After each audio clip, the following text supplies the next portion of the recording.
Eye on Agriculture with Britton Rucker. Beef on dairy calves on the rise, but could their health challenges be costing the industry millions? The new research at K-State aiming to keep these cattle and producers' bottom lines healthier. And it's the world's most widely used herbicide, but some experts say it can cause cancer. Just ahead, we break down how public health advocates are calling for an end to glyphosate. Good evening and welcome into Eye on Agriculture. I'm Britton Rucker. Glyphosate is the most widely used herbicide in the U.S., but public health advocates warned it may be linked to serious diseases, including cancer, and they're calling for policymakers to pause it. Carice Jackman has more. Glyphosate is a chemical used by farmers and gardeners to kill weeds. But public health advocates warn it's showing up in our food and even in our bodies. One of those advocates is Liam Cicino with US PIRG, a consumer group that pushes for stronger health and safety standards. We've done reports in the past that showed that glyphosate is making its way to our end products in things like beer and wine. There's other reports that show glyphosate makes its way to end products like cereal. One study found that when they tested people for glyphosate exposure, 4 out of 5 people tested positive. Cicino says research has also tied the chemical to cancer. In 2001, a study linked glyphosate to one of the most common forms of cancer, non-Hodgkin's lymphoma. And so if we know that there's this risk of cancer and that most people are being exposed to glyphosate, whether through the food, skin contact, or the air we breathe, we should stop using it until we determine what the total level of risk is here. PIRG, along with Moms Across America and Farmers Footprint, sent this letter in August to Health and Human Services Secretary Robert F. Kennedy Jr. and the MAHA Commission, a federal panel tasked with developing a childhood disease prevention strategy, urging them to include a moratorium on glyphosate in their policy recommendations. We hope that the MAHA Commission will take seriously the concerns of everybody and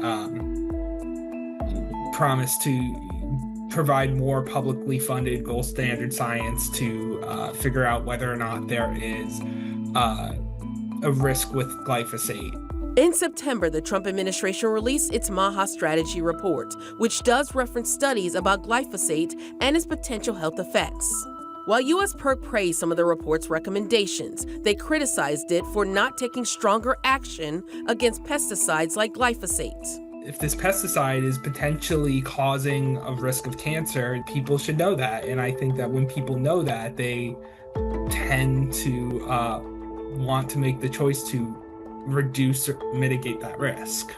Bayer, which manufactures glyphosate under the trade name Roundup, defends the chemical's use. The company says it helps farmers control weeds, boost crop yields, and keep food costs down.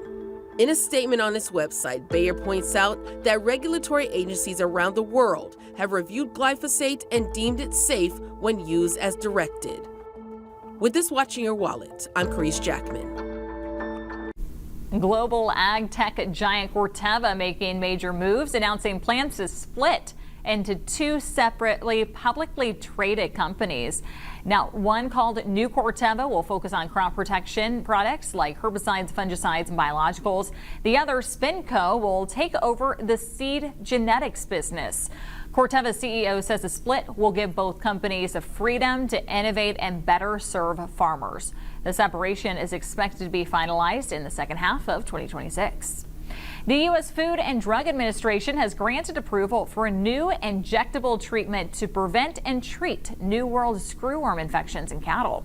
The product is the first drug ever to be approved to fight the invasive parasite, marking a key step in protecting Kansas livestock and supporting producers across the region.